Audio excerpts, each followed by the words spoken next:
And so if you want to look at it biologically, you can look at how can I restore or put all of the components anatomically back into their correct position. And this doesn't mean that something is dislocated. This really means that there is an area, maybe a nerve or an artery or another vessel, for example, that is compressed, that cannot do its job, and that the waste that's accumulating there can't also be released and can't be removed from that area. Welcome to the Radical Health Rebel podcast. I'm your host, Lee Brandon.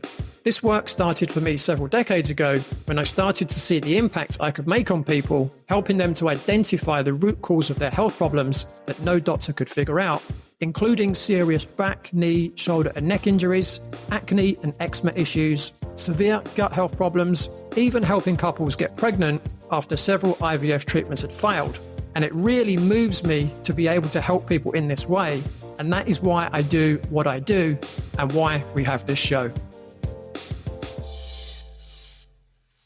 Welcome to this week's episode of the Radical Health Rebel podcast. Today, I had the pleasure of speaking with the insightful Sherry Shaban, an osteopath and life and fitness coach who brings a wealth of knowledge on the biopsychosocial influences on chronic pain. I was particularly eager to dive into Sherry's unique multi-disciplinary approach to addressing chronic pain, a method that looks beyond just the physical symptoms and considers the whole person. In our conversation, we explored the biopsychosocial model, breaking down each aspect, biological, psychological, and social, and how they collectively contribute to chronic pain. But we didn't stop there. Sherry also shared practical solutions within each area that can help manage and alleviate chronic pain. It's a fascinating and deeply informative discussion that I know you'll find valuable. So stay tuned as we unpack the causes and solutions to chronic pain with Sherry Shaban. Sherry Shaban, welcome to the Radical Health Rebel podcast. Thanks for coming on the show. Thanks so much for having me. Yeah, it's great to have you on, and I'm really looking forward to this conversation. And to kick things off, could you share a little about your own background, including your own health journey, the challenges you've faced, and also a little bit about your kind of academic and professional background as well? Okay, well, thanks so much. And I'm going to do my best to keep this brief, but You don't have to keep it brief. Okay, perfect. I got into the health and fitness space in my early 20s, and I'll always say I kind of stumbled on it by accident. And the reason why is because when I was growing up, I was super into sports. I was that tomboy, always competing against the boys, always wanting to out-push up them, outrun them. I was in varsity sports. And by the time I got to high school, that's where things really changed for me. I actually was hit by a car one day. I was in boarding school in Lugano, Switzerland, and my roommate and I were going downtown to grab Pearl Jam concert tickets. Mm-hmm. I didn't see the car coming.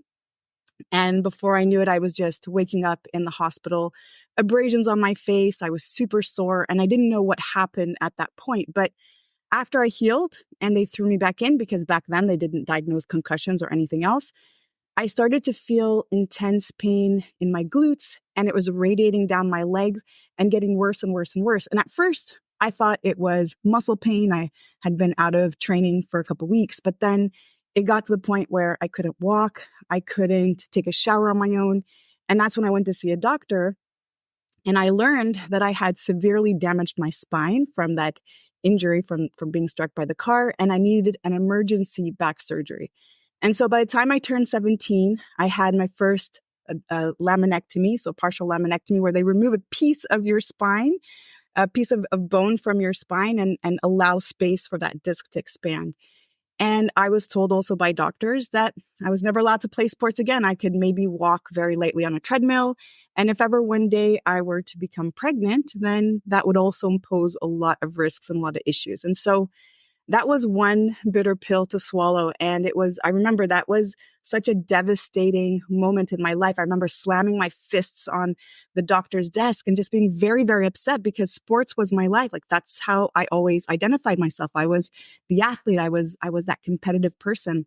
But I listened to that advice, and I ended up actually finding myself immersed in a very different social environment, because at that age, you need to connect, you need to belong, you need to have a group of people. And I wasn't hanging out with the athletes anymore. And so I started hanging out with the partiers, and I started going out and into raves and late nights and trying a lot of substances that my parents always warned me about. And that went on until my early 20s, where I just woke up one day and who is this person? I had this moment of just this line in the sand where I realized this is not who I am. I was so repulsed. I was so disgusted by the way my life had become. And I never resonated with all the things that I was doing. And so at that moment too, I was actually studying in biochemistry. I was actually doing my master's degree at McGill University over here. And I decided, you know what? I think I'm just going to sign up at a gym. And even though I was relying on pain medication every single day to get through the day, and in fact, my whole life revolved around my back pain, how long I would sit, how long I would walk for, if even the type of car. And if I were to go to a social event, I'd always have to ask the host if there was a place for me to lie down at some point. That was my world back then. But I decided to sign up at the gym anyway because I just felt like things had to change. This just was not me. And so at first, I had no idea what I was doing at that point. I was a little science nerd. And I just saw people doing these exercises around me. And well, I just copied them for months. I would just do a particular exercise and then come back another day, try some other stuff. But I stayed consistent. And after a few months, I realized that my back pain was gone. I was able to come off of pain medication. And I bought myself a treadmill and I started running 5 minutes at a time until I eventually was able to run a full hour outdoors. And that was the moment that really changed everything for me. And that's when I decided to drop out of my master's degree. I went back to school. I went into exercise science. My parents were freaking out, but I became a certified athletic therapist. I eventually became an osteopath, a DO, and then I took every single course that I could get my hands on when it came to biomechanics, injury prevention, any type of training, TRX, kettlebell, CrossFit, you name it. I needed to learn about the human body. I was obsessed because I realized that if I was able to do this, if I was able to overcome this major back injury, this life sentence essentially is what it felt like, then I wanted to help other people do that too. Mm.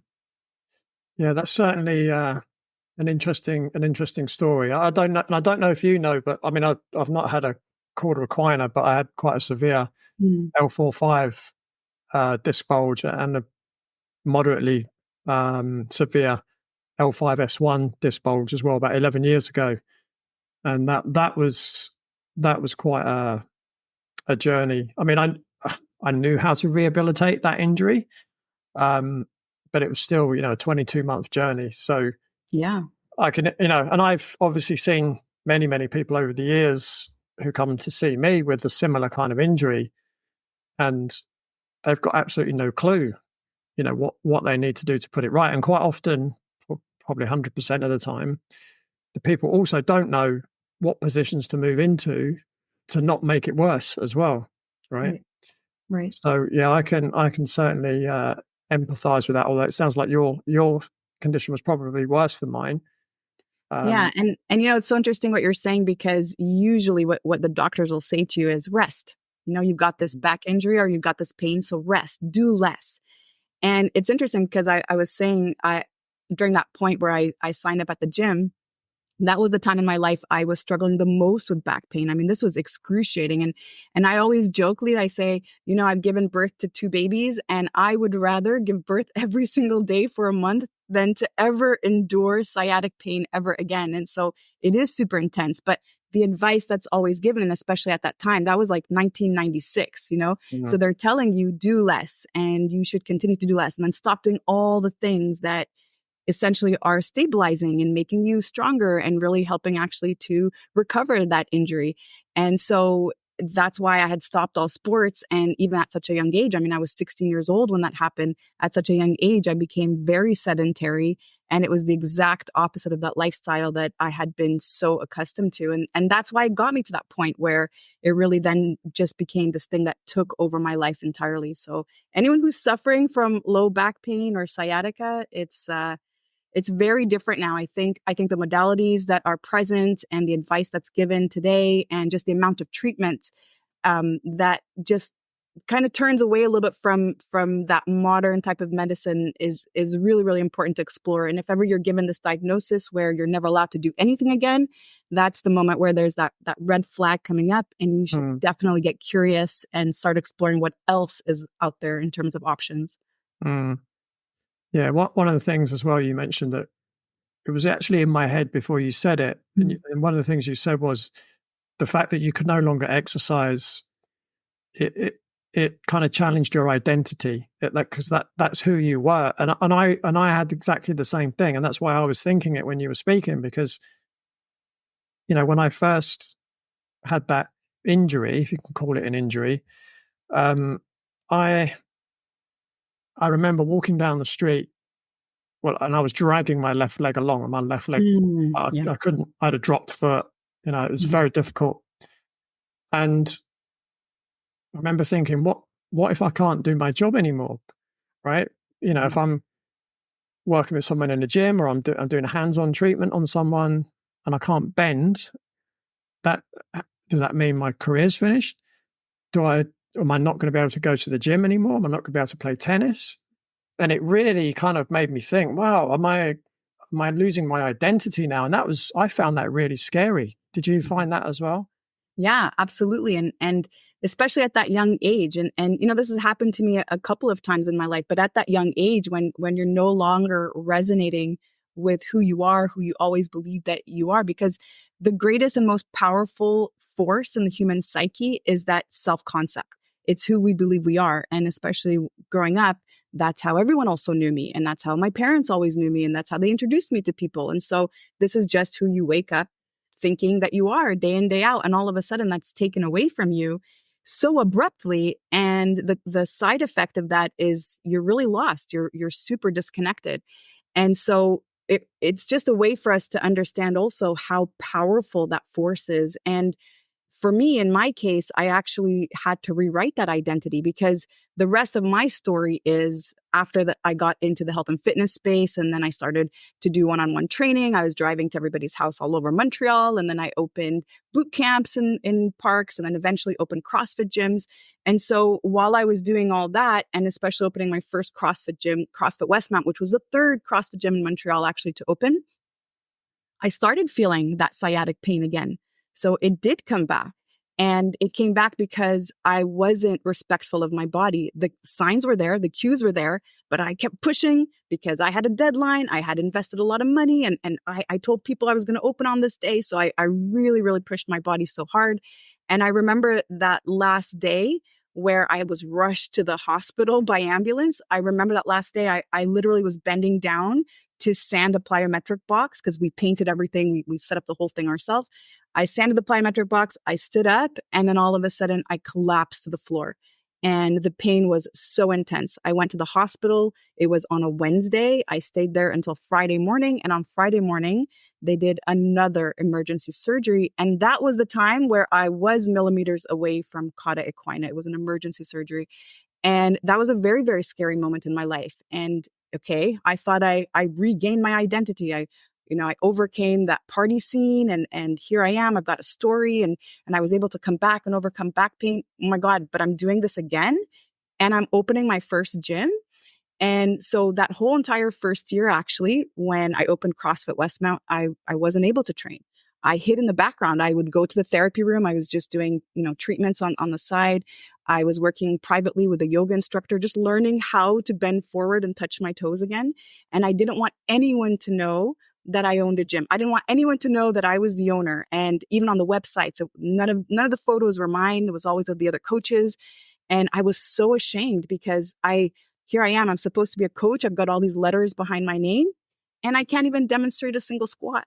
And so, and at that point, now I really put myself out there. Now I really put myself as this authority figure in Montreal. And at that time, I'd been on radio stations. I'd been on TV a couple times. And now I opened a gym, and I can't help a single person, not even myself. And so as I just continued with my yoga practice, and I learned to become mobile again, because that was my first goal really, was to become mobile again. It really took a long time for me to overcome my ego. because I was supposed to be, and I say this like really looking back now, how ridiculous it sounds, but I was supposed to be the fittest woman in the room because I'm the gym owner and because I'm Miss Sports and I'm Miss whatever. And I wasn't anymore. And I was even told after that second surgery, Sherry, you can't lift the weights that you used to lift. Like you have to now lift 70% of your body weight. And that should be your max. You now have two partial laminectomies in your spine. And at that point, that was on L4, L5. My first surgery was on L5S1. And my doctor's like, what do you want to do? You want to keep going? Do you want to keep going up higher, one level higher, like every few years and have another surgery? So he's like, if you want to keep training. And I was actually very grateful because this doctor who performed the second surgery, he was also a triathlete. He was into cycling. It was a very different conversation. It was a more respectful conversation around, you know what, you need to adapt to what you have. And this is your reality. I'm not saying do nothing, but I'm saying respect your body. And that means lift no more than 70% of your body weight. And then what about cycling? Do you want to maybe pick up cycling and try it? And so I listened to him for a long time and had to just overcome that part of me that needed to push so hard. And that's the competitive part. That's the athlete in me that just always has to push her limits. And so that was very humbling because I actually was able to establish certain boundaries. And as a result, I was able to rebuild my strength, but this time a little bit differently. Instead of using weights and a lot of weights to do it, like I used to do when I first started in the CrossFit world, I learned how to use my own body weight. I got into plyometrics a lot more. I started doing more gymnastic movements. And it was so much fun. And it was a way to really almost stabilize your body from the inside out. I listened to my doctor's advice. I bought a bike and I started cycling. And then not even a year later, I signed up for an Ironman. And so it all ends up working out. But yeah, there's these constant moments in life where you challenge who you are, and it's almost like an opportunity for you to rebuild. And I always see it like a metamorphosis. It's this caterpillar cocooning and then needing to come back and emerging as something else.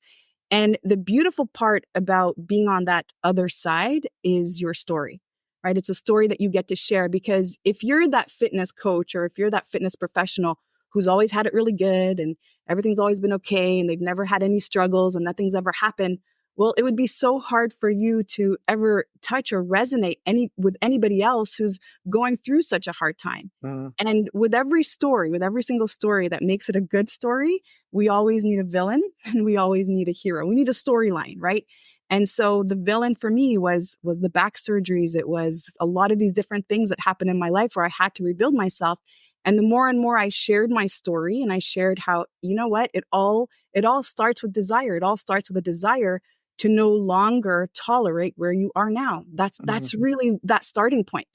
And I'm going to be honest, like I had my dark moments too. I've had many dark moments where I did feel sorry for myself, where I was blaming everybody and blaming my back. And if this hadn't happened, I would have been an amazing athlete. I would have been competing now. I went through all that. And so that is part of the journey too. And you have to go through that, but then don't stay there. And then you get to decide how you want to go forward. And now you also have to set those boundaries and you have to be curious around what your body can do. And the human body is so amazing. It is so resilient.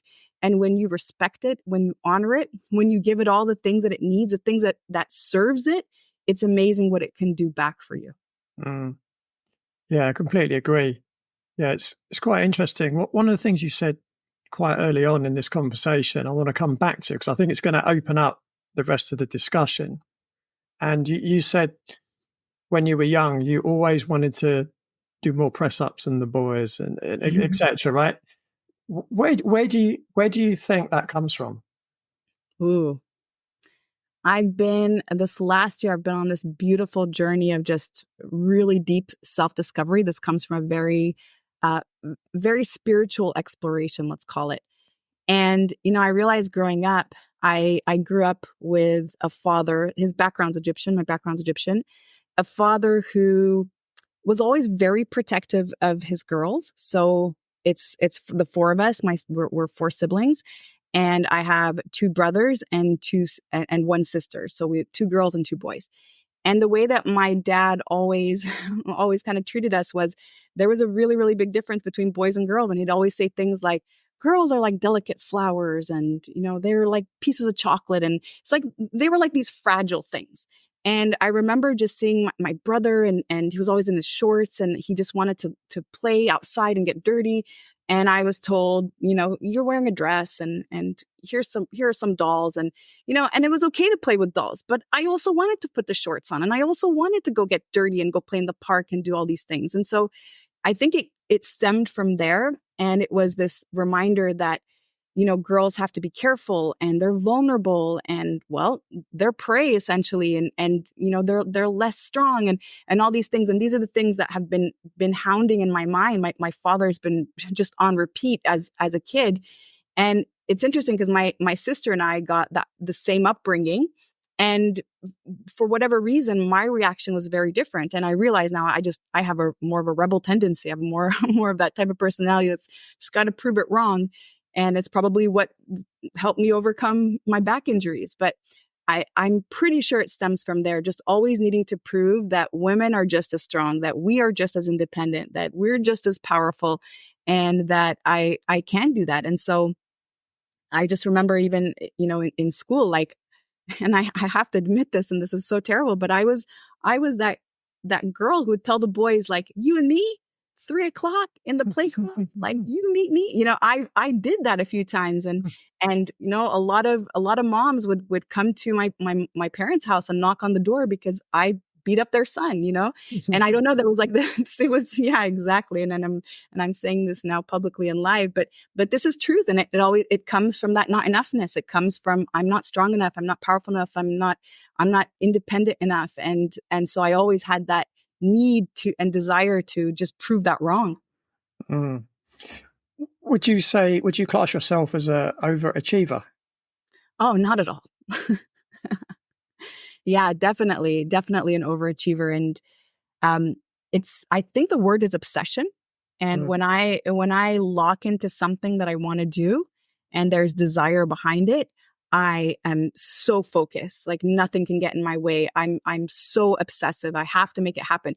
And then making it happen, it's not really focusing on the outcome. It's focusing on just making it happen. That's sort of where, my drive kind of takes me up until.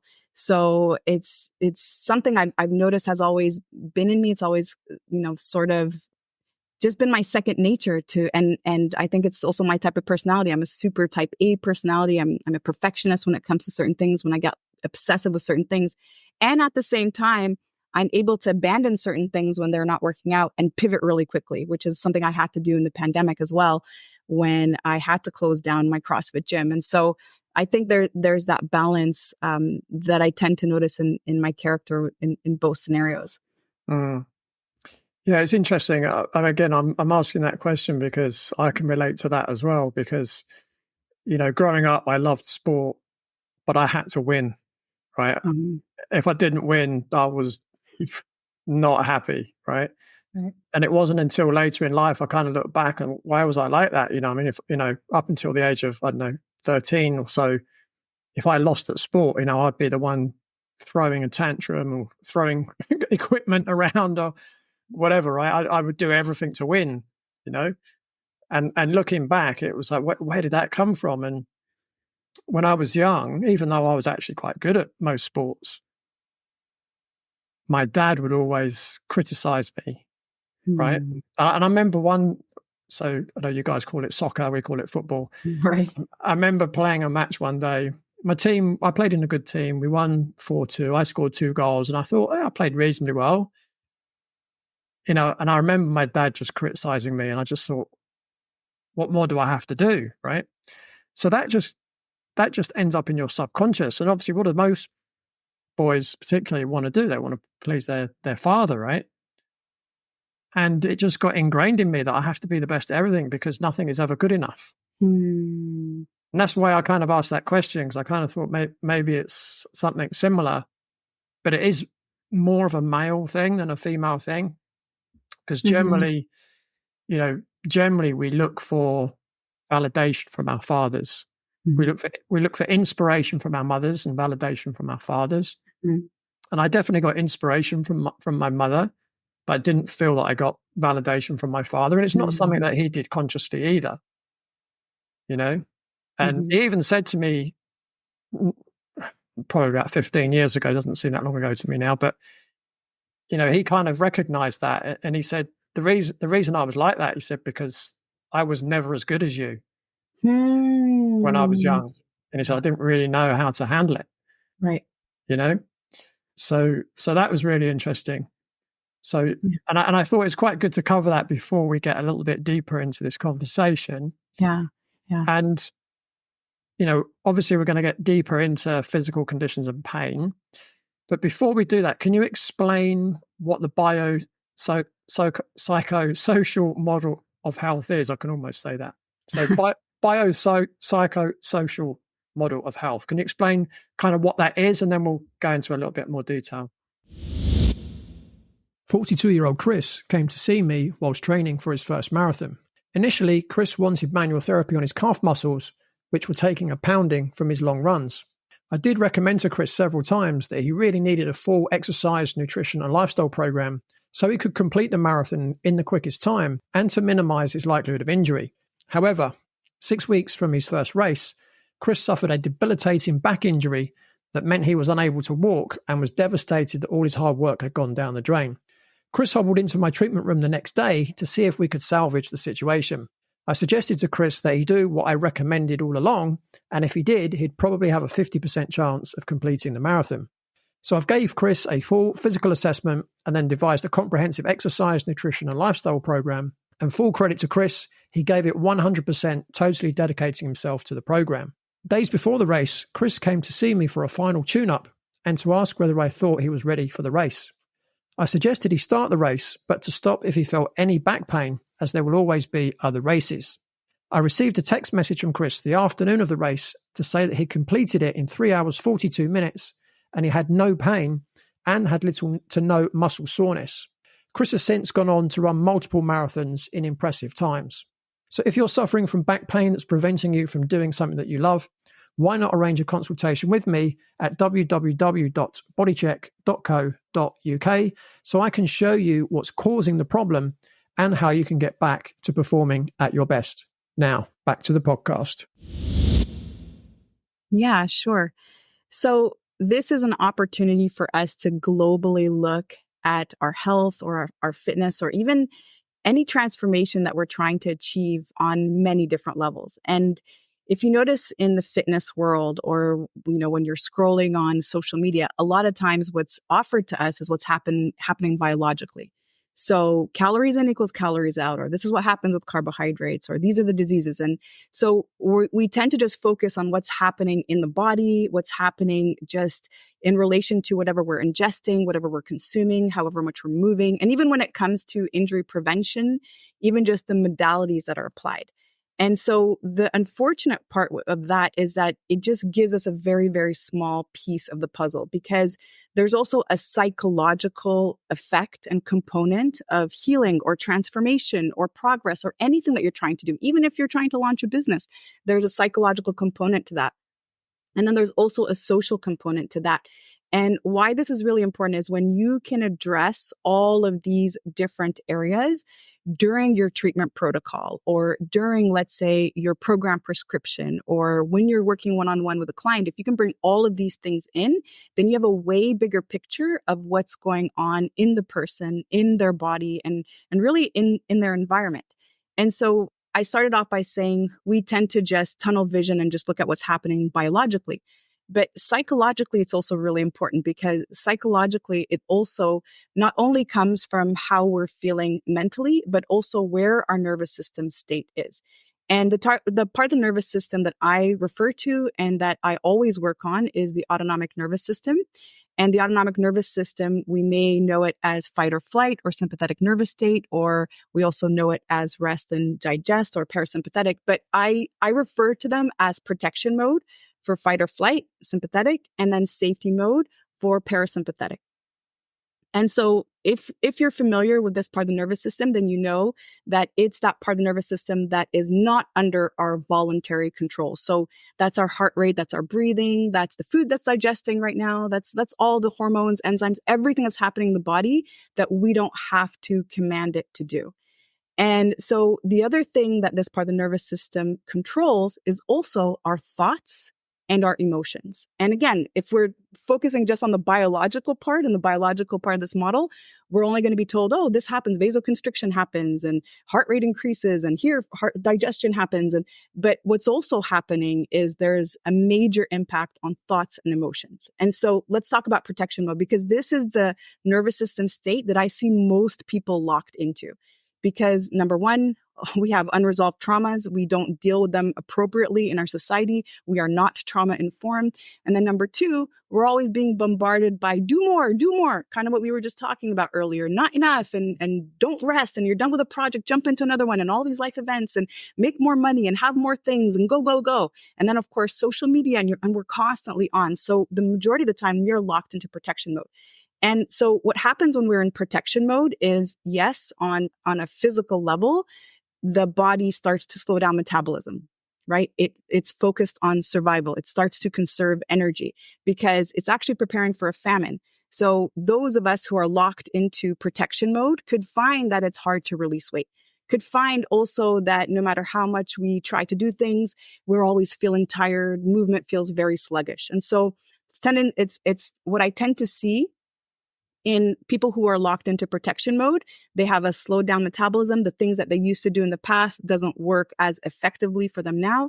And the other thing too is that the body turns on this part of the reptilian brain, which is a natural response to binge. It's actually a binge mechanism, and we all have this mechanism because, again, the body's preparing for famine, and should there be an opportunity to feast, it's going to be ready. And that's where we now can start to see an increase in appetite, and especially not carrots and apples and whole foods. We're actually noticing that we have more cravings for sugar. We have more cravings for processed food. Why? Because cortisol, which is the hormone that's released when we're in sympathetic nervous state or protection mode, is controlling blood sugar levels. It wants to conserve anything that's already available. So that's in the form of body fat usually, or stored glycogen, but it also wants to make sure that there's always going to be glucose floating around available in case we suddenly have to fight or run or do something where we need that energy source available right away. And then the other thing also that happens now in terms of thoughts and emotions is the thoughts are projecting worst case scenarios. So if I'm really locked into protection mode and I'm under a lot of stress, notice where my thoughts are. I'm always thinking about, oh my God, what will happen if I run out of money? Oh my God, what will happen if this person doesn't show? Oh my God, what will happen if I fail? Oh my God, what will happen? Right? Where we are living in that uncertainty, creating a lot of fear, doubt, a lot of worry. Because when you're in protection mode, your mind is going to always try to anticipate worst case scenarios. And why it does that is to help you prepare for survival, to help ensure your survival. If I can try to predict the worst possible outcome and prepare for it, then I have a higher chance of surviving. And so that's why it's so important to just note when you're talking to the person, when you're working with the person, what else is going on in your life? What other big events have happened? Where are you maybe dealing with unresolved trauma? And for a lot of women too, a lot of unresolved sexual trauma or emotional trauma. And so oftentimes that actually becomes the greatest thing that's inhibiting them, because they have more cravings. Their body doesn't want them to move. It's exercising is just, it feels like so much effort because the body wants you to conserve energy. And then again, your thoughts are always very worrying. There's always a lot of doubt. There's always a lot of not enoughness. And I used to see this a lot at my gym, actually. A lot of women coming in, and every time I would congratulate them or give them a high five, their response was, yeah, but I still didn't lift that weight, or I didn't RX, or I could have done more. I was really slow. Or if I would call them athletes, because this is what I call all the people I work with, athletes, they would just reject that. No, I'm not an athlete. What are you talking about? Athletes are people on TV who are making $1 gazillion playing a sport at a high level. And so you tend to see that. And that's just a place of self-doubt. The more that there's self-doubt, again, you're in protection mode, the less likely that whatever progress you're trying to move towards is going to happen. Again, whether you're talking about a treatment, a physical treatment you're giving somebody, or you're talking about one-on-one coaching, or you're talking even around group coaching. And then finally, the social model is really important. And social really is what's happening in our environment, because our diet is not, again, it's not just what's happening or what's affecting us biologically in terms of how much we're eating and how much we're moving. Our diet is actually everything that we take in from our environment. That includes the conversations I'm sitting down in. That includes the people I'm hanging out with. That includes what I'm watching on social media. That includes what I'm listening to. That includes the breath I breathe and the quality of that breath, all the toxins that are coming into my body. All of that is part of our diet, including even how we breathe. Because when we are in protection mode, we've got very short, shallow breath, and it's very, very different than having that long, drawn out diaphragmatic breathing that we tend to be able to do when we are in safety mode, and also massaging the visceras and really promoting digestion. And so again, when we continue to look at progress, when we continue to look at being that container of support for someone, we have to look further away than just what's going on in their body, and again, how much they're moving, which is what I tend to see. And I've taken so many different certification programs, and that's all we really do in our rapport. How much do you move and what do you eat, and show me your meal plan. But very few people actually expand that out and start to even look at what else is going on in a person's life socially and psychologically. And are they locked into protection mode? Because when they are locked into protection mode, the healing is not going to happen. So if there's a person with chronic pain and they're always experiencing chronic pain, you can't support their healing, because healing has to happen in that rest and digest, or that safety mode. So you have to remove the stress. You have to remove the toxins. You have to remove everything in the environment that's causing that. And then finally, the other effect too is socially how we experience pain and how we experience pleasure, essentially. In some cultures, like I'll share mine with you. So growing up, you don't cry, suck it up. There's more important things to do. And so I've tolerated pain. I'm able to tolerate pain. But in other people's upbringings, and especially depending on if they had an environment that was emotionally regulated, if they had a lot of emotional support, or if they had parents that were present, all of this is going to start to impact how they start to receive pain. And the pain that I'm talking about is not just the physical pain. It is the uncomfortable pain. It's the discomfort of emotions. It's the discomfort of what we were talking about earlier, your identity being robbed from you, and then having to do something about it, having to have that strength to actually overcome that. So once you allow that initial rapport to just expand a little bit more, and you start to dig deeper, get more curious around the whole person, body, mind, spirit, everything around the person's life, you actually can customize a much more powerful protocol to be able to support a person along their journey. Mm. Yeah, that's a really great definition of the biopsychosocial model. If we look into each one in a little bit more detail, so if we start with the biological aspects, how do they directly influence chronic pain? So I'll share from an osteopathic perspective. And osteopathy, for those that are not familiar with it, I think in Europe it's actually pretty popular. It's a global approach to healing where the practitioner is not responsible for the healing. It's the body's innate ability to heal that essentially is freed, or it's allowed to do its job. And so our reasoning is that the role of the artery is absolute. So that means the artery is there to deliver nutrients, and it has to be free to do so. And the entire body is also connected by this fascial system. So your eyeball is connected to your toenail by the same fascial system that communicates, that helps to spread fluid, that helps to also regulate everything else that's going on in the outer environment. And so if you want to look at it biologically, you can look at how can I restore or put all of the components anatomically back into their correct position. And this doesn't mean that something is dislocated. This really means that there is an area, maybe a nerve or an artery or another vessel, for example, that is compressed, that cannot do its job, and that the waste that's accumulating there can't also be released and can't be removed from that area. And so when we start to look at the body globally, and you start to understand that everything needs to be in its correct anatomical position or posture for it to be able to do its job, then we're able to start to help and assist that person in doing so. And so when I treat osteopathically, for example, I could have somebody come in with a lot of shoulder pain. And some modalities, and sometimes this works, and it's not to say there's one that's better than the other, but some modalities will only focus on the shoulder or the shoulder girdle being the issue. But I'll look at the whole entire body. And sometimes I'll notice it's actually the hips. It's actually some coming from the pelvis. And so when I'm looking at that area, it's because there is a fascia that is attaching, so thoracolumbar, attaching the bottom of the scapula all the way down to the top of the pelvis.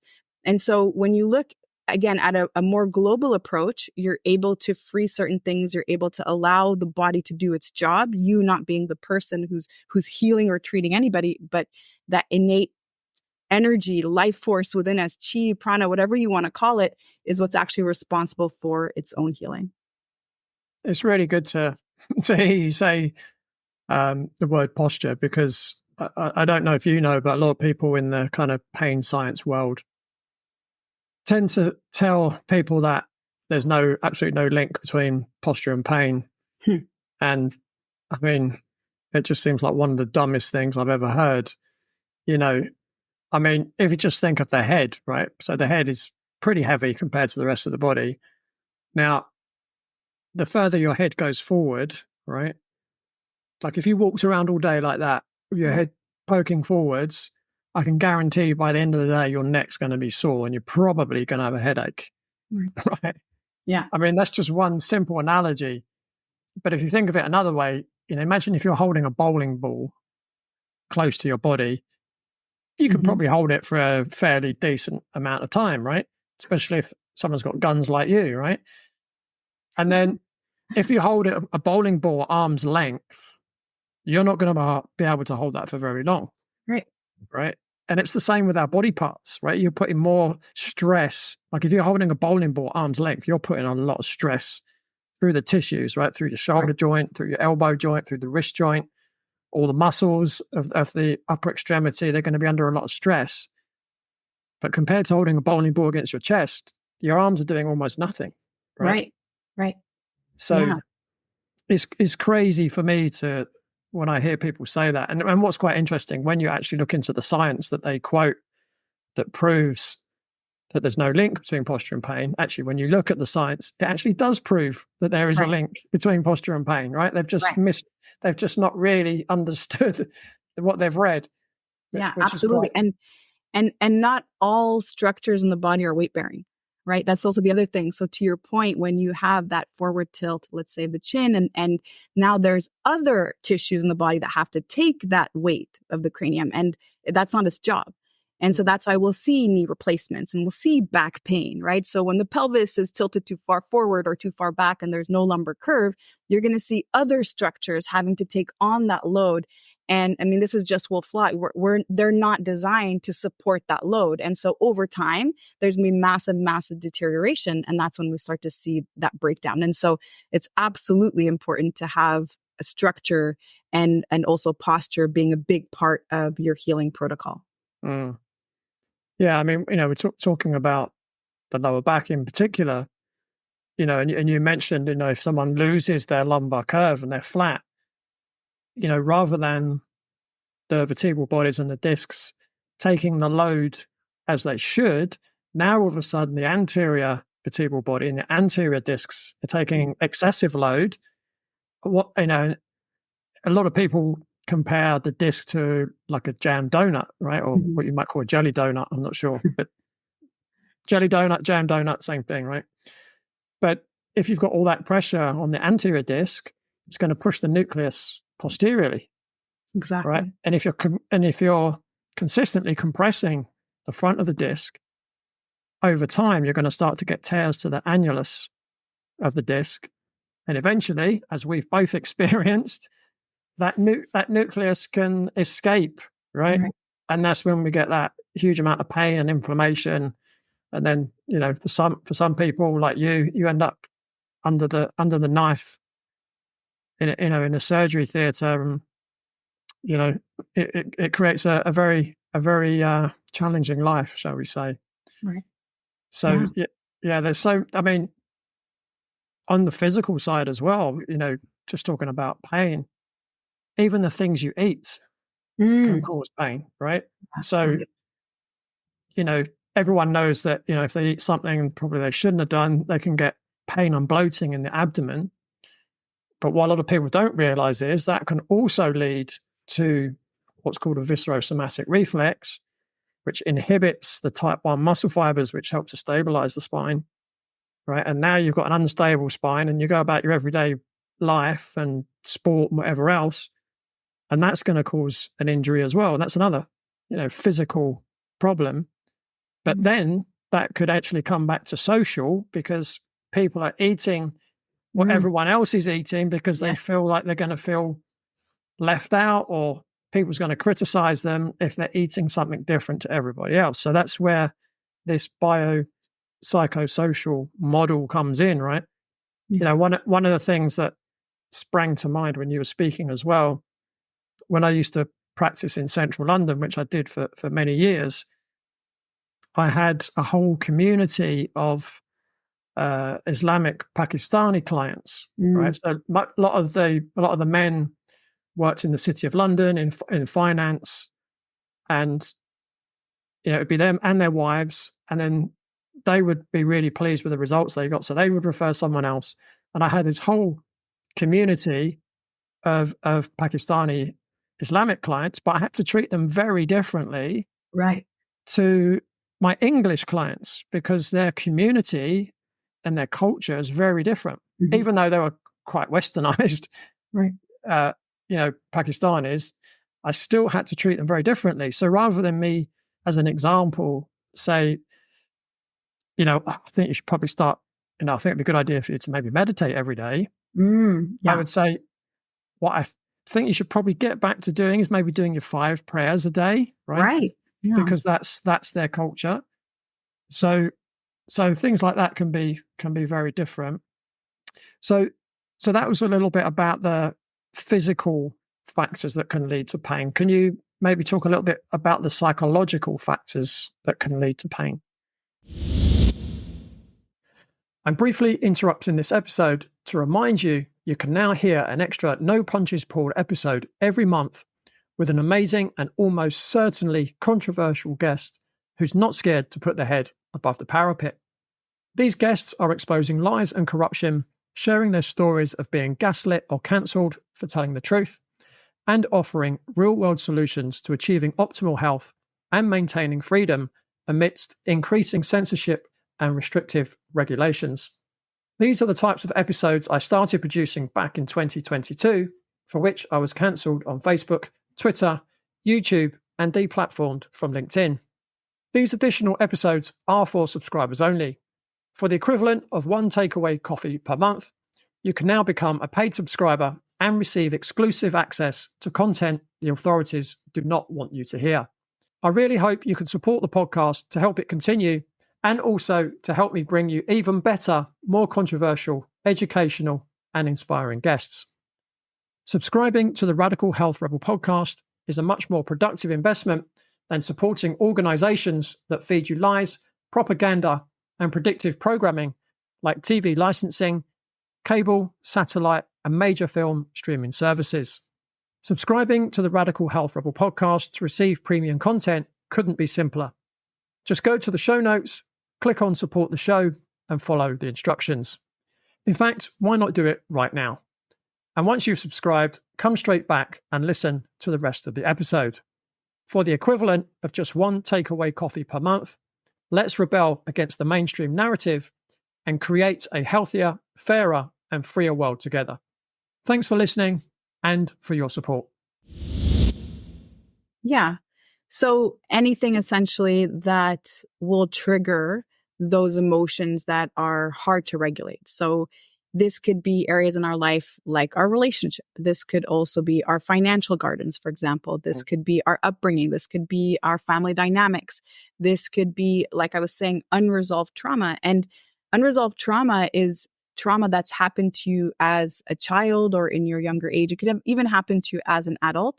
However, it was never addressed in a way for it to completely pass through you. So the way that we talk about emotion is that every single emotion has a root of coming from 4 different emotions. So there's just actually only 4 emotions, and everything else we experience stems from these 4. And that's anger, sadness, fear and joy. And so if, let's say, you always feel guilty, or the person just, oh, you feel guilty, you're a mom, you're always feeling guilty, it's not enough, or you're always feeling guilty at work because you didn't do work, so you're always just walking around with guilt. Guilt could be a combination of fear and maybe sadness, or it could even be fear and maybe anger. So depending on that person. But it's really important to understand this, because when things are going on in our lives and they're constantly triggering us, they're triggering our nervous system into protection mode, like I shared earlier. And when we've have unresolved traumas also coming from our childhood, then we also have held on to these experiences from the perspective of a child. So we were talking about our childhood earlier. For example, we were talking about how we had, certain dynamics with our fathers. And we also have to understand that the way that we received that was from the perspective of a small child. So I was 4 years old and 5 years old and 6 years old when I was having these conversations with my father. Today, I'm 44 years old. And so the way that I would receive that, the way I'd be able to interact with that is very different than how I was able to do that as a kid. And it's really interesting because as children, we are so dependent. We are so vulnerable because we're relying on these adults essentially around us to feed us, to clothe us, to put us in school, to do all these things for us and drive us around. And we don't actually have our own autonomy. We don't actually have that ability to make those choices for ourselves. And at the same time, we need to feel safe. So we need to feel safe, and we need to depend on the adults that are doing all these things for us. And oftentimes, unfortunately, not everyone gets to experience that. There's a lot of circumstances, a lot of people that I work with that had a very unsafe childhood and yet still relied on that adult to do all the things for them. And they were powerless. They weren't able to do anything about it. And so when we've learned that, what we actually have done is we've also trapped that in our body. We've actually trapped that emotion, that trauma in our body. And any energy that's trapped in the body, emotion being an energy, ends up creating a lot of, I want to say, a lot of pains or discomforts or lesions, as we call them, elsewhere in the body. And so we start to see the impact manifest in different tissues. Because again, if we look at energy as a sine wave, right? There's upward, downward inflection, and that's what energy looks like when it passes through. But when it passes through us and we hold on to it, we trap it, it's actually in that high peak of that feeling, that energy wave. And as we continue to experience that over time, which we tend to do when it's not resolved. So if you've had, and I know what I'm sharing is likely resonating with you if you have had a trauma that you know is unresolved, but when you've had something happen in the past and you realize you just keep re-experiencing it, it's still in there. And you don't get to completely release it because you're not allowing for it to come up. You're not even allowing for yourself to fully feel all those emotions. So if you had a feeling of fear, maybe in your childhood, maybe there was a particular experience that you had where you couldn't help yourself, where people around you were more powerful doing something to you that you just couldn't stop.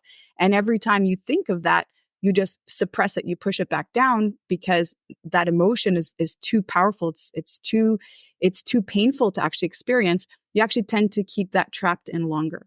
And so this is what we tend to do. And we are all walking byproducts of whatever traumatic events we've had in our lives. That's also part of our self-concept. It's who we also think we are, like we were talking about identity earlier. And so when you can start to look at what has been accumulated over time, how is this person's perspective of the world maybe currently creating some of the lesions that we're seeing right now, then how can we again use that to address whatever pain that they're going through? So that's, again, talking about physical pain in the body, but emotional pain is very similar. So that's emotional pain. Anytime we feel that, what we're going to end up doing is look for a substance. We're going to look for something outside of us to use as a coping mechanism.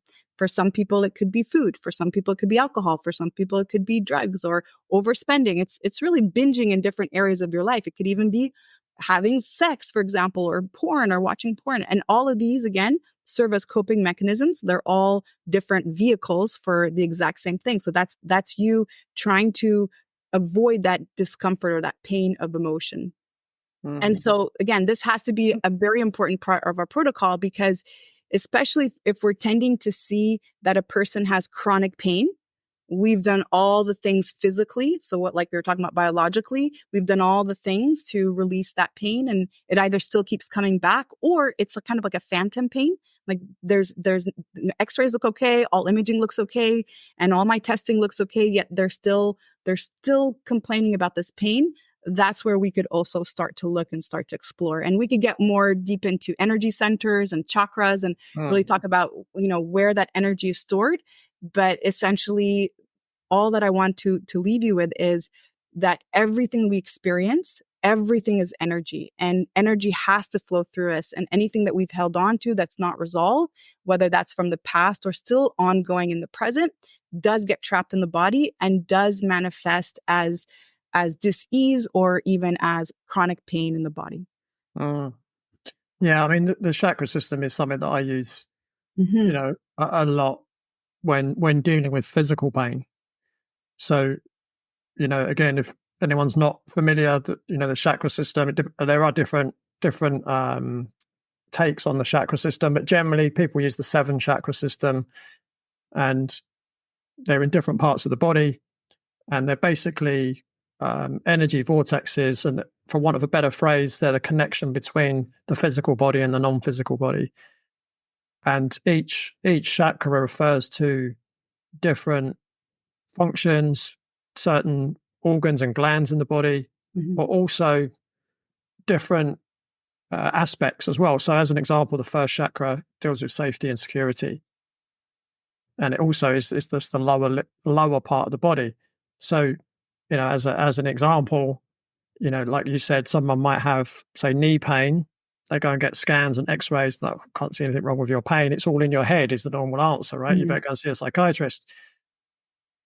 Well, it might be something to do with what's going on in their head, but it doesn't mean pain's not real, right? Right. Which is what a lot of doctors tend to assume. Like they're crazy because they're feeling pain. Now, the pain's real, but you just don't know why they're feeling the pain. And in today's society, safety and security, quite often that's finances and, making sure you've got a roof over your head, that kind of thing. And what was quite interesting when I had my back injury, and this is interesting because I think yours might be similar. I was writing a book and I had a deadline to finish writing the book. And I was spending 18 hours a day writing the book. So I wasn't getting full night's sleep. I wasn't getting my exercise in. There's things I wasn't doing. And then the region of my back where I had my disc injuries, it's kind of on the border of the first and the second chakra. So the second chakra being sexuality, sensuality, rhythm and flow, procreation. Well, I didn't have any rhythm and flow in my life then because I was just too busy. It wasn't ups and downs. It was just up, up, up, up. It was just go, go, go, go, go. Right. And then literally it was literally days after I finished the first draft, and I think a very short period of time before I had to fly to California to pitch the book to the supposed publisher or the proposed publisher, that my back went. Right. And looking back, it was, our bodies are so intelligent. My body was saying, if you're not willing to slow down, I'm going to make you slow down. Yes. Right. So it is very, very intelligent. Are you familiar with The Biology of Belief by Bruce Lipton? No, that sounds familiar though to me. No, tell me more. Yeah. So what Bruce Lipton talks about different types of brainwave states. And up until the age of 2, we only have access to delta wave states, which is a very kind of low level brainwave state. Up to the age of 7, we have theta, but delta and theta are both hypnotic type brainwaves. So until the age of 7, you don't really have the ability to respond to your environment. Your environment just gets downloaded into your subconscious. Right? It's like you're being hypnotized by your environment. So whoever you're around is creating your reality. Right. Now, once you get to the age of sort of 12, your brain is at full speed kind of thing. But what happens to a lot of people is they never and never able to overwrite this subconscious programming. Mm-hmm. So one of the things that's very common, before the age of 7, if a child is sick, quite often it's the only time they get one-on-one time with their mother. Mm-hmm. Right? Their mother tends to have to take time off work, Right. right? And so in the subconscious mind, the subconscious mind says, the way to get love and attention is to be sick, Right. right? Now, Bruce Lipton says that our conscious mind has the ability to process 40 bits per second of information, but our subconscious mind, 40 million bits of information per second. So it's a million times more powerful, right? So, a good analogy is, if you have 200 miles on a motorway and you get to the other end, how much of the 200 miles do you remember? Right. Hardly any, right? So who was pushing the accelerator? Who was hitting the brake? Right? If you got manual gearbox, who was changing the gears? Right? Because you're probably listening to music, maybe chatting to someone next to you, right? So who drove the car? Well, it was your subconscious mind, right? And then when it comes to choosing behaviors, which could be, what time you go to bed, what you're eating, how much exercise you do, most people think it's their conscious mind making those decisions. But actually, it's about 95 to 99% of the time, according to Bruce Lipton, it's your subconscious mind that make your decisions, right? So everyone thinks they make their own decisions. The truth is their upbringing makes their decisions, right? Yes. There's very few people that outgrow their early years of their subconscious programming. And when you look at what happened over the last 4 years, that's quite evident, right? So that's just another way in which our psychology plays such a massive role, because, someone might come to see someone like you or me, and they'll say, I want to get out of pain. I want to get out of pain. I want to get out of pain. And that's their conscious mind saying, I want to get out of pain. I don't want this pain anymore. But their subconscious mind that's driving their car is saying, oh, no, you don't want to get out of pain. Because if you're out of pain, no one's going to love you anymore. No one's going to give you any time, right? And so what choices are they going to make? They're going to start sabotaging. If they start to see results and their pain starts to go away, they're going to start sabotaging, and they're going to stop doing the things they need to do. Yeah. Right. So, it's really interesting when you look at, as you mentioned, people that are only considering the biological or the physical aspects, right? Again, you go to a medical doctor, what do? Oh, here's a pill. Off you go. Exactly. Good luck. It's not, how's your relationship? How's your work going? Are you managing to pay the bills, right? All those kind of things that play a massive, massive role. The thing that I was describing just now, so when someone in their subconscious doesn't want to get well, that's what I call, or is what's known as, an illness currency. Because there's something to be gained from the illness, right? And in their subconscious mind, even though they're not aware of it, it's love and attention. Yeah. Okay. Yeah, and that's where the reflection of self-concept lives, right? So in the subconscious mind, that's where all our traumas live. That's all of our limiting beliefs. That's what we actually see as who we are representing in this world. And so it actually makes a lot of sense, all the things that you shared. And again, why it's so important to talk about identity, to really have that become a part of the journey too. Who do you think you are? And do you really feel like this is possible for you? Do you really feel that being pain-free is possible for you, or these particular results are possible for you? Because a lot of times people have even just a hard time even seeing themselves free of these things. They've always known themselves as that person who's been, needing support of other people. And I remember I was at a Dr. Joe Dispenza event. This was a couple years ago. It's you basically meditate for hours every single day, but he was talking about exactly this thing. And he was talking about how there was a person who was in a wheelchair for a very long time. And the moment that she was able to be healed and get out of the wheelchair, that, things started to change. All of a sudden, people around her weren't doing things for her anymore. She wasn't getting as much attention as she normally did. And so she actually chose to make herself get back into that wheelchair just through the psychology, just through that subconscious programming, because again, it's what you've always been familiar with. Yeah. Are you familiar with the concept of engrams? No, you're teaching me so many cool Okay. things today. Well, you're bringing them out of me. So an engram. So you can have a motor engram. So if I said to you, Sherry, could you take a seat?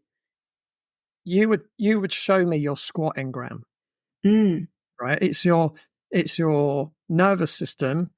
It's the processes, if you like, of sitting down that your brain has an engram. It's like, the old vinyl records and it's got a groove on a record. mhm, That's kind of like an engram, right? So I'm sure if I said to you, show me a deadlift, you'd have an engram. And an engram is automatic, right? mhm, So, if you've got someone who's never walked into a gym before and you said, right, show me your front squat, they'd probably look at you like a deer in the headlights, right? They wouldn't have an engram for a front squat. mhm, Okay. You could maybe say, oh, sit on the bench. And they have got a squat engram. They just didn't know that. mhm, So that would be a motor engram, but you also can have thought engrams as well, mhm, right? So when faced with a particular situation, you're going to respond in a particular way, mhm, right? So again, it just shows the power of the mental side of it, and it really demonstrated itself to me once. I was at home and I was making something to eat. And I had a friend with me, and we were making food together. And she opened the fridge, right? And she kind of opened the fridge and walked away, and she was doing stuff. And I could feel myself getting anxious because she'd left the fridge door open, right? And I thought, this is interesting. Like, I was aware that I was anxious, and I thought, is she just going to leave the fridge open? And she's still standing there, and she was doing whatever she was doing, I don't know, cutting carrots or something. And I was very conscious that I was getting more and more anxious the more she left it. And now the fridge starts beeping, right? Because the door's been open for a long time. And she's just still there, chopping vegetables, and I'm getting more and more anxious, and I'm thinking, wow, this is crazy. What's going on? And then eventually she went and closed the fridge. I mean, of course, I could have just gone and closed it any time, right? But I thought, where did that anxiety come from? She's just left the fridge door open. Why am I getting anxious? mhm. Well, when I was growing up, if you left the fridge door open for more than 2 seconds, it was shut the fridge door, right? Mm, So my mental engram of if someone leaves a fridge open is to, if it's left open, I'm getting anxious. But now I'm aware of it. I'm no longer anxious if someone leaves a fridge door open. hmm. Right. Does that make sense? Yeah. Yeah. So it's interesting how we pick these things up. Mm. So how do the more kind of social aspects, how do they lead to physical pain? John was a personal trainer and triathlete when he first came to see me, suffering from knee pain for which he'd received physiotherapy, which sadly hadn't proven to be successful. As someone who was passionate about his triathlon performance, John was at his wit's end about his knee, as it was preventing him from training properly. I performed a full assessment on John and gave him a corrective exercise program, and together we came up with a revised triathlon training plan in the short term, which included no running or cycling, plus some medium and long-term goals. John followed the program rigorously, and after 10 weeks, I reassessed John and upgraded his exercise program and added in some appropriate strength work in accordance with the progress that he'd made. Eventually, I gave John the all clear to start running and cycling again, and John slowly started to gain confidence in his knee and consequently increased his mileage, and was extremely pleased to find out that the knee pain not only went away, but never came back. In fact, in his first attempt after completing the rehab program, John managed to beat his 10K run time by 4 minutes. He put it down to feeling much more efficient in his running technique and having a much stronger core. John has gone on to complete many triathlons since all around the world, including Olympic and Ironman distances alongside world-class athletes. If you're in pain and it's preventing you from doing what you'd love to do, and you'd like to achieve great results like John, go to www.bodycheck.co.uk. That's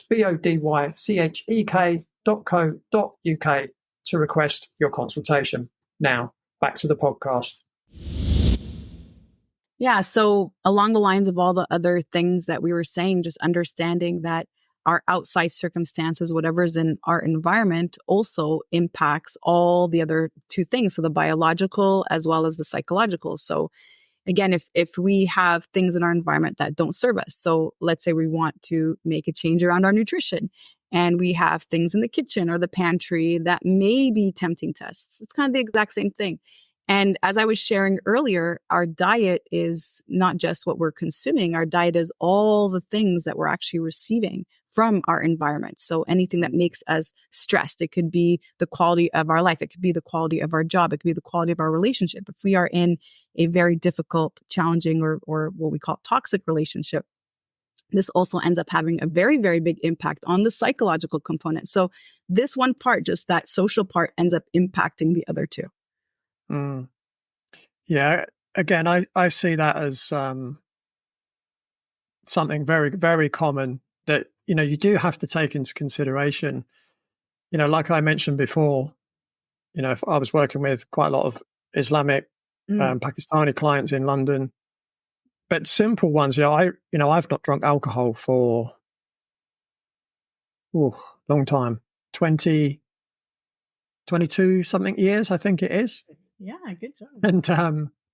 And it's interesting because, I don't really socialize much nowadays. I don't really enjoy big social events like I used to. But, I'd go somewhere and someone would say, "Oh, can I get you a drink?" And I'd either go, "Oh, yeah, just a water," or, "Oh, no, I don't drink." Right? And they'd be like, "Huh? What's wrong with you?" Right? "It's just a drink." I'm like, "Yeah, I just choose not to." Why? Why don't you drink? What's wrong with you? Right? And I think a lot of people would find that difficult to not cave in and go, "Oh, all right, then it's just one drink," because that's the other thing. "Oh, it's just one drink. It's not going to kill you." Right. But then because again, I see this a lot with clients, it might not necessarily be exactly the same situation, but, I say to them, so if you was in that situation and you chose to have an alcoholic drink, right? Who are you doing it for? Are you doing that for yourself? Or are you doing it to please the other person who feels uncomfortable that you're not drinking? Right. So, one of the things I think is really important for everyone to do is to be really clear. You called it boundaries earlier. I call it core values, but it's kind of the same thing. Yeah. Mm-hmm. I think it's really important to set your own core values because that gives you the guidance that you need when you're faced with situations like that to make the right decision so that you achieve the ultimate result that you want to achieve at the end of the day. Yeah. I could have pleased lots of people over the years by having a drink, but it wouldn't have pleased me. Right. I don't miss it for a second. I certainly don't miss being hungover. Right. So, it is really important. Again, things like Christmas, people going on holidays, people find there's expectations on them. I let my hair down a little bit, although I don't have much hair, but compared to other people, me letting my hair down around food, I might have gluten-free stuffing and bread sauce at Christmas, Right. but I don't have like chocolate and sweets and things like that. Right. Mm. I might allow myself to have a packet of potato chips at Christmas, Mm. but I'm doing that within my own set of core values Right. that I've set out. Right. Right. So I think when people are faced with those social dilemmas, as long as you've got your own set of clearly defined core values, and before you can clearly define your core values, you need to understand what your goals are. Yes. Right. But if you've got your goals in place, if you've got your core values in place, when you're challenged by that social dilemma, for want of a better phrase, you're in a much more powerful position to make the right decision for you rather than making a decision that's going to help someone else. Yeah. So good. So well said. And the other thing that I also heard you say is it's like you linked it almost with your self-concept. So you're saying core values, like these are my values, these are my boundaries. And as you were speaking, I also heard you say the word don't many times, right? And that's what establishes our boundaries. That's what establishes our core values. Because if I go to a party and somebody offers me heroin and I say, "Oh, no, thanks. I can't do that. No, thanks. I'm not doing that this week." this implies that I want to, there's a desire, but I'm not allowing myself, or I'm not even doing it for myself. Like you said, I'm doing it maybe for other people. But if somebody offers me heroin, my real response would be, no, thanks. I don't do that. Because I don't do that. I don't eat sugar. I don't eat these certain things. I don't, I don't drink. And these are absolutes about myself. I also don't drink. And it feels amazing not to, right? It's hard sometimes, like you were saying, because you're in your social environments and people do look at you weird. Like, you're not even going to have a little bit, but it's okay. You can break your diet today. Well, I'm not on a diet. I don't diet. This is just how I eat. This is just the way that it is every single day, day in, day out. And so once you can identify that, and to your point, you have to reverse engineer that. You start off with your goal. And not just your goal, you start off with what I call future self mapping. So the goal is one thing, the goal is the outcome that you want, but maybe dig in a little bit deeper. Who is that person that you want to be? So if you want to be a person who is 30 pounds lighter, what does that look like versus I just want to release 30 pounds, right? So who is that person? What are they doing in the morning? What time do they wake up? What's that first thing that they do when they wake up? Who are they spending time with? What's the first thing that they consume? What time do they consume that? When's the last time they eat? What do they have, right? And as you can start to just go through that entire 24 hours and look at all the habits, because that's what habit stacking is all about, really looking at all the small habits that person is doing.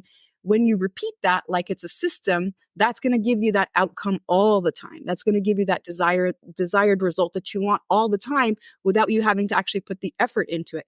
And from there, you can now draw your boundaries. You can find out what your core values are. You can even rewrite your core values, because you're welcome to do that at any time. You can change your self-concept at any time. You can change your identity anytime you want. You have complete control over that. And all starts with that subconscious mind reprogramming we were talking about earlier, which starts with the words I am. If I am a person who's always struggling with weight, I'm a person who's always worried about gaining weight. Well, I'm just going to validate that through the subconscious mind. I will be choosing certain things throughout my day to continue to support that. Or if I decide from this moment on, I am sober, or I am a person who always focuses on their self-care. I'm a person who wakes up early in the morning. I am an athlete. And the moment that you start saying that over and over and over again through reprogramming that part of you that believes the other story, the other, let's say, perspective that you've always seen your entire life, then that's where you will also start to support that throughout your day. The more that you believe you're an athlete, the more you're going to make choices around what you're eating and how much you're moving, and even who you're spending time with. It's going to be very easy to turn down that drink or go out until 2:00 in the morning when you know you have a big training the next morning. So you start to become the person. And that's really, really important. Instead of thinking about doing all the things that need to help you get the result, I would even just shift that and just ask yourself, like, well, who do I have to be actually to get those results, to have those results, for that to be my everyday life, day in, day out? Yeah, the other thing that can be quite useful, and this is part of the social model as well, is that you can set 3 types of core values. So you've got the I, the we, and the all. So your I, you need to set first. That's about you. That's your own personal core values, right? So that can be, what kind of exercise do I do each week? How many times do I do it? What kind of foods do I eat? How regularly do I eat them? What quality of foods are they? How much water do I drink, or anything else I do or don't drink? What times do I go to bed at night? That's all about me. Your we core values are core values that you set with one other person. So that could be your spouse. So it might be make sure that you have X number of hours per week time together alone, or you might go out for a meal twice a week, or you might go away once a month, or whatever it might be, right? Or I'm the one that puts the garbage out, right? Or whatever it might be, right? You've got your we core values, but then your all core values are values of 3 or more people. So that could be your family, it could be your business, it could be if you're in a religious group or whatever it might be. You've now got values for your tribe, if you like. Now, once you've got values within the tribe, it's much easier to fulfill your own core values as well. So good. Like you were saying, if you surround yourself with people that want to be healthy as well, it's much easier for you to be healthy. Right. Right. Yeah. So, what role? I mean, we're kind of just touching on it, but maybe you'll go into more detail. What role do social support networks play in managing chronic pain? I mean, along the lines of what you were just saying, it's so incredibly important to again be surrounded by those who support you and those who light you up. They always say that you are the product of the 5 people that you spend the most time with. And there's truth. You become who you spend time with. And so if you notice you are with people that are always complaining, blaming, gossiping, criticizing other people, that starts to become your language. And then you start to see the world in such a way. You start to see that the world in more of a scarcity perspective or have a scarcity mindset when it comes to everything that you're experiencing. And also when you're around somebody who's always complaining, who's always maybe reminding you of what's not going right in your life and who's always telling you you're not enough, that's what you're also going to start to see in yourself. And so it's so important to set up that social environment for who it is you're wanting to become. And we see this when people are giving up drugs, or let's say they have an addiction and they're overcoming the addiction and they're maybe overcoming even alcoholism. So that's one of the first steps that they have to take, is to change their environment. And environment is everything. And so today, though, we need to look at our environment, not just in terms of who we're spending time with, but also what we're watching on social media. Because I think you were saying this earlier, Lee, you socialize maybe a little bit less. Me too. I tend to do that as I age, but I've got access to social media and, I've got 2 girls and it's one of the things that I also am just on guard with all the time, because now on Snapchat, you have this AI talking to you. You have constant influence from many other people.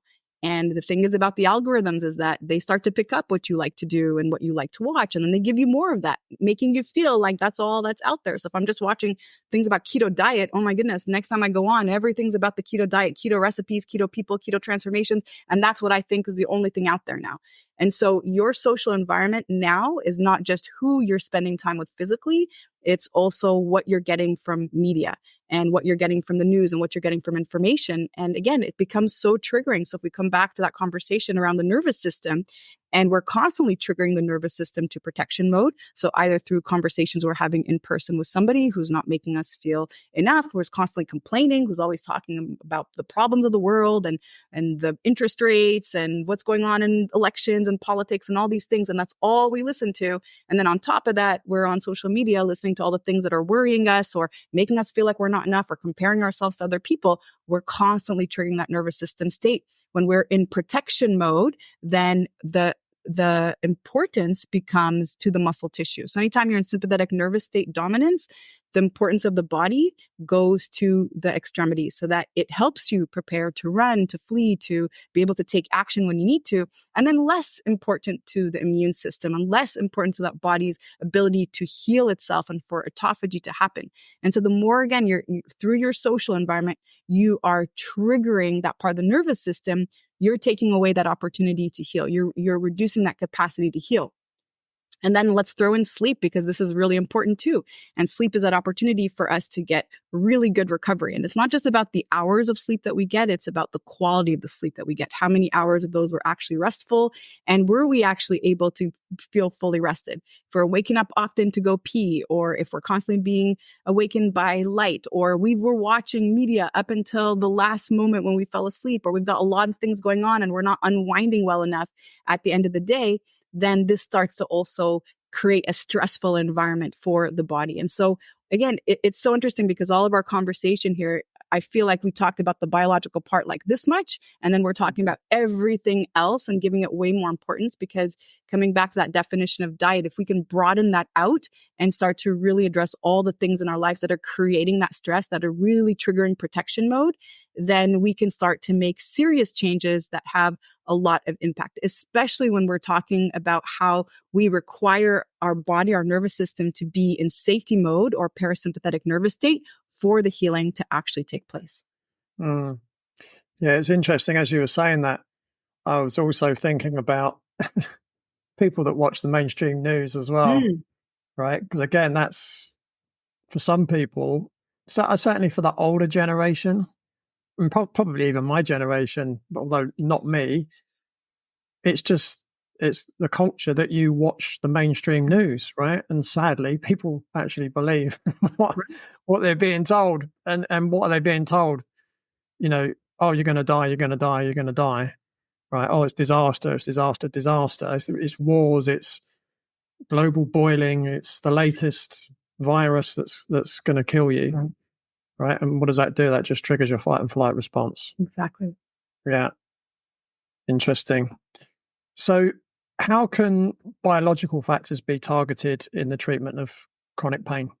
So, I mean, there's lots of testing, and I think that's a very general question, depending on what your background expertise is. So, for me, for example, my approach is, like I was sharing, very, very global. If someone were to come see me for a treatment, I'm looking at everything. I'm looking at posture. I'm looking at gait.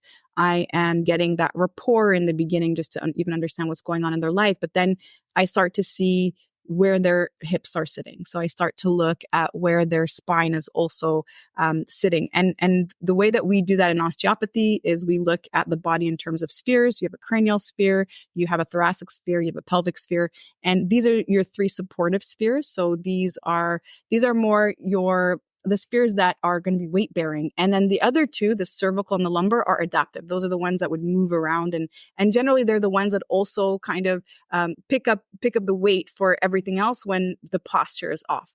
And so it has to start there. It has to start with really looking at the entire body. And I know that's also your protocol too, Leif, that you really look at the whole body, and posture being one of the most important things. And then from there, getting into, okay, where is the pain? And what's interesting about pain is that pain is not always indicative of where the issue is or the lesion is. That's just where it could be experienced. So if you have, for example, a material like a cloth, and you pull it from one side, right? You're going to notice that the tension is on that side that has the pivot point, or the fulcrum, as we call it. So let's say I'm holding a material and I'm pulling it in like that, I'm pulling it away like that. The tension is actually going to be felt where that fulcrum is. And that tends to be where a lot of people experience pain, even though the issue is actually, I'm over here and I'm pulling this material away. And so what would we do to address it? We again would look at the entire mechanism and understand that if I were to actually adjust this, then the pain here, or the tension, would actually decrease. And so that's why it's really important to look at it globally instead of just tunnel vision on that spot of pain, massage it, try to just, work that one area. But if you can see the entire body, and that every single structure needs to be in its appropriate place so that it can weight bear appropriately, if it's supposed to be a weight bearing structure, if the artery is free, if nutrients can be delivered freely and waste can be removed freely, and if there's function and if there's mobility, then you're helping to restore that person in terms of a biological perspective. Yeah, it's interesting. You said three spheres, because what we teach at the Czech Institute is three inverted triangles rather than spheres. But it's the same concept. Interesting. And how much do you look, when it comes to physical pain, how much do you look into nutrition as well as part of the physical solution? It's so important. It's so important, especially if, again, we're going to come back to chronic pain. So if there's this area of the body that, again, it's like a temporary relief after treatment, but it still keeps coming back, and everything looks like it should be in its right place, and there's still something that continues to come back, it's really important to start to look at inflammation. So the two things that I spoke about when it comes to chronic pain is, number one, traumatic events, what's going on in a person's life, if there is emotional energy actually being trapped in the body, and that could be a part of it, or if it's also through inflammatory foods that we're eating. And not to be super general, but there are certain foods that are inflammatory to everyone. It's just that people don't realize it. It becomes their normal. It's normal to be bloated all the time. It's normal to fart all the time. It's normal to have poor sleep. It's normal to be in pain all the time. It's normal to wake up and everything hurts. That's called aging. And so the more that you feel that that's just become your normal, the less you are in that place of discovery and curiosity to really start to look at food. And food today, what we're eating, is not what we used to eat, not what our grandparents used to eat. Food has completely changed. And even if you are eating a lot of fruits and vegetables, I'll also say to you that the majority of the fruits that you're eating are genetically modified and contain way more sugar than they actually normally would if we were just to get them straight from nature without us having to tamper with them. And so when there's something that's constantly there, and I shared with you that I've had surgery on my back twice, I always know when I've eaten something inflammatory to me. Like I always know. And that's gluten for me. So gluten is one of those things that I just know I've had gluten because I'll wake up the next morning and I have a left SI joint pain. I'll have bags under my eyes. I'll feel a little bit swollen. If I make a fist, I feel the swelling everywhere. So I can tell that my body is reacting to it because the rest of the time I tend to eat, I don't like to use the word clean. I'm not going to use that, but I tend to eat the foods that serve me that don't actually trigger that inflammatory response. And so anytime that we're seeing that, especially anytime in around the sacrum, because when we look at the mesentery, so mesentery is that tissue that carries the gut or the small intestine. It's actually attached to L2. So it's actually attached to the second lumbar spine and then that left part of the sacrum. So all the way on the inside of the sacrum near the SI joint. And anytime those two areas are inflamed or the person's complaining of that, I generally would think that there is some sort of inflammation happening in the gut. And so gut health is so important. We're learning way more and more about it. They call it the second brain, but I actually think it's the first brain because it's what gives our brain signals to react, to put ourselves in a state of inflammation, for us to trigger the immune system, and it even controls our mood. So the majority of the serotonin in the body, about 80% of the serotonin in the body is produced in the gut. And so it's really important to look at that area as being that place that is actually in direct communication with your environment. So whatever we breathe ends up in the digestive system. Whatever toxins we ingest ends up in the digestive system. You notice that you could even get a gastro, here we call it gastro, when you somehow inhale a virus that makes you vomit and have diarrhea for 24 hours. That's all ingested through the digestive system. And so when we're able to make sure that the foods that are causing inflammation, and the major ones are gluten, dairy, sugar, alcohol, if we're able to really look at that and even look at our sources of animal protein, if we do consume animal protein, making sure that it's maybe raised in a place that doesn't have hormones and doesn't have antibiotics and all these other things that are given to the sources of meat that we actually get from the grocery store today, you're going to start to see a major reduction in inflammation. And when we talk about inflammation that's happening in the gut, we have to think about systemic inflammation, because even though it is happening in the gut, what's also happening is that those inflammatory factors are circulating everywhere in the body. And the tissues that are the most vulnerable, the tissues that already have tears or you already have degeneration of some sort in those areas, they're going to also start to react. And so that's when you start to see the itises, the tendinitises, and anytime you're given that blanket statement, by the way, the itis, you know that it's a very general statement. You don't actually have the reason why, you just have the outcome, which is the inflammation in the area. And that's where you could start to look a little bit deeper, looking at nutrition.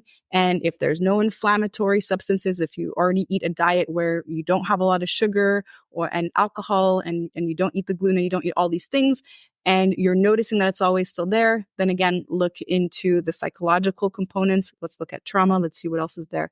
But it's really important, again, to look at that globally. Mm. Yeah, there's a few other physical things that we have mentioned. I don't know if you want to add to it. So with breathing, hydration, and sleep, with regards to pain, anything to add on those? I heard breathing, hydration, and sleep. Sleep, yeah. Yeah. So breathing is really important. So again, from an osteopathic standpoint, we talk about 3 diaphragms in the body. So we know about the thoracic diaphragm as being the diaphragm that is responsible for breath. And by the way, breath is really interesting. And all I want to say about breath is we don't actually breathe. We're actually breathed into, which is really interesting. If you've ever tried to hold your breath, you're going to notice that something forces you to breathe. But that's how powerful breath is. It is divine. It is something that is given to us. There's something that's breathing within us. But generally, it's that thoracic diaphragm that's responsible for that breathing of air. But then we could also look at the tentorium cerebelli. So that's that membrane in the cranium. That is another diaphragm that we talk about. And then we talk about the pelvic floor being another diaphragm. And these diaphragms are actually in sync. So anytime you take a breath and the diaphragm lowers, then you'll also see that the pelvic floor lowers, and so does the tentorium cerebelli. And the reason why that happens is because that's how we pump fluid in the body. And so we're going to come back to some of the things we spoke about earlier when you're locked into protection mode. When you are in protection mode, when you're in sympathetic nervous state, because your body is preparing to run, to fight, there's fear, there's uncertainty, and you're up here, your diaphragm is not fully extending, you're rib breathing. So you're breathing very, very shallowly, and you're not allowing all that air to pass all the way down and actually be able to pump the other two diaphragms. And when we're able to have all three diaphragms freely moving and freely pumping, not only are we circulating liquid, but we're also adjusting all the pressures in the body. So we actually have cavities in the body, and we're always changing the pressures in the body. And this helps us to also almost massage the viscera, so all the organs. So every time we're breathing, and that entire process is doing so much more for us than just bringing in oxygen and expelling CO2. There's a pumping mechanism happening. There's a clearing of toxins. There is massaging of the viscera so that certain enzymes are excreted, so that everything is actually moving and pumping and able to do all those functions of the autonomic nervous system. And so it's I remember when I first started doing breath work, I actually thought it was very, very silly. I'm like, what do you mean? Like, I'm going to change my breath and things are going to change. But when I first started doing breath work, it was the greatest aha moment for me that I had a hard time expanding my diaphragm. And I realized that for so long, I was always up here, maybe because I was always exercising, I was doing a lot of running, and it was just maybe something I had developed. And of course, I'm a go-getter. I'm a high achiever. So I'm always in that go place. But I also tend to see this actually with a lot of people that I work with. And in osteopathy, we use breath to help just restore everything back into the body. So after we do a treatment, then we use breath to just integrate, as we call it.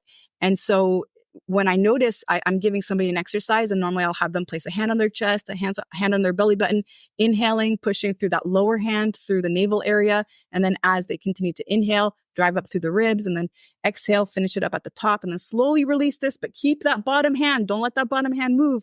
That is so challenging for many people. And so if we're able to work on that one, we're also going to see that, again, there's going to be this circulation of all the fluids, removing the toxins in the area. And so that's a really important one.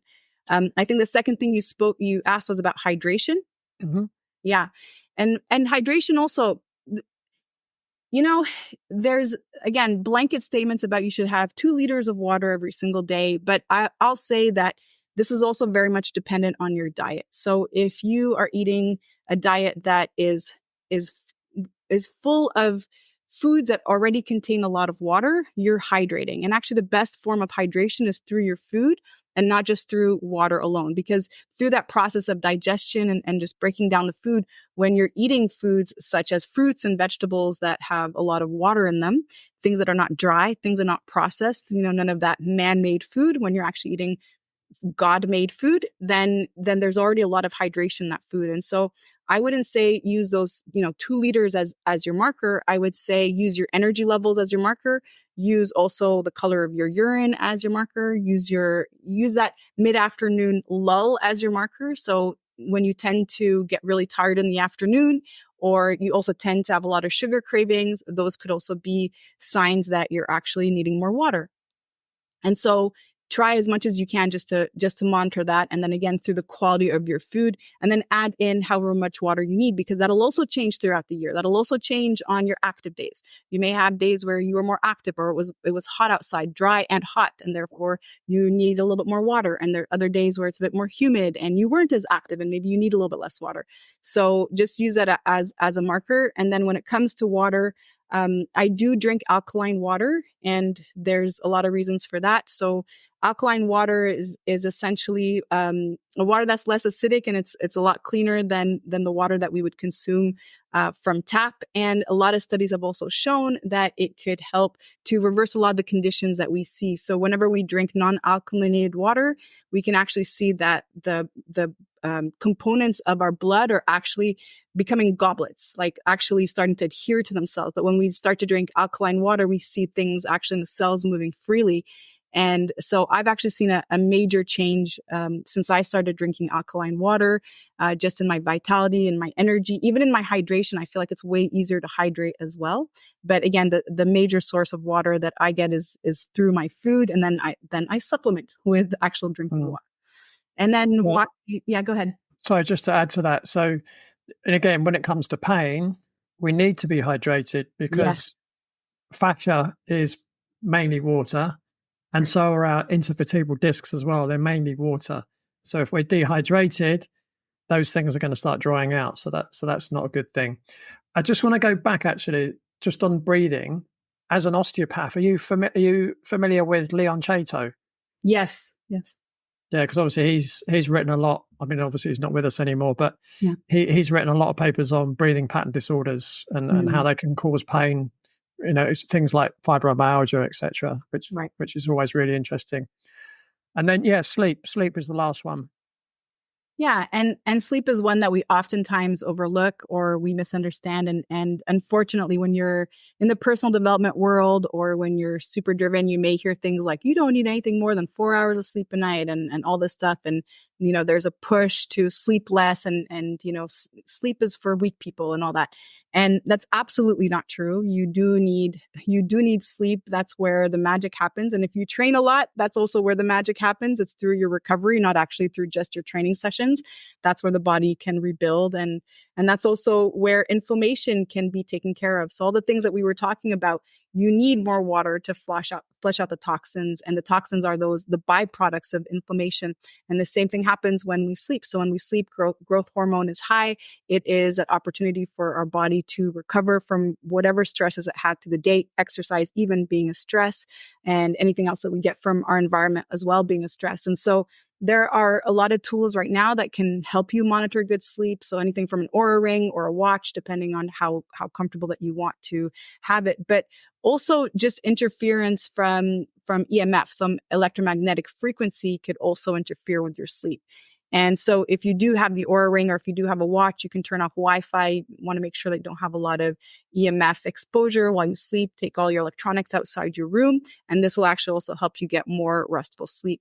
Another thing too is don't eat and study and work in the same place that you sleep. Try to separate that so that when you do go to sleep, that just becomes ritualized for you and your body knows that it's time to go to bed. But when you don't get a lot of sleep and you're going through periods of time with little sleep, your body also starts to see that as another sign of stress, and that increases inflammation and then definitely dampens that healing process. So you've had restful sleep when you wake up in the morning and you don't need a coffee to get going. So if you always need a coffee to start your day, or you need some sort of stimulant in the morning, that's a sign that you didn't get restful sleep. And of course, if you're always feeling tired and no matter how much sleep you get, you're still feeling tired, then that's something to look into. Yeah, and I guess again, talking about pain, the key thing is if you've got damaged tissues, they're going to repair when you're asleep, right? And also, we know you mentioned growth hormones, but you know there are several growth hormones, and they tend to peak around 9:30 p.m. But you need to be asleep for them to be peaking because you need darkness as well, because that's going to stimulate melatonin, and it's melatonin that stimulates the other growth hormones. So sleep is it's massively underrated, certainly in my view. Got one more main question for you. Again, this might be another long answer, but let's see how we go.